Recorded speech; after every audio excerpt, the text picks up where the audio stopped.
na marumi. Kahit may tagalinis pa. Tama. Minsan naman ang ganda-gandang tingnan. Tapos may mga bato dyan, minsan pangit siya ngayon. Mga makalipas ng ilang taon, maganda na.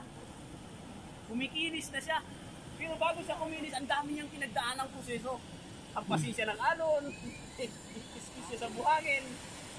Pero habang ganun yung kanyang pinagdadaanan, makikita mo, yung magiging kahinat na nito, napakaganda.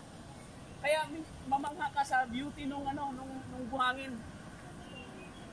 Yung may mga bato, mamangha ka, ganun kaganda, pero hindi natin napapansin kung paano siya muna maging maganda. Ang buhay ng tao minsan ganun din. Bago siya umugat doon sa pananampalataya kay Kristo, ang dami niyang pagdaanan.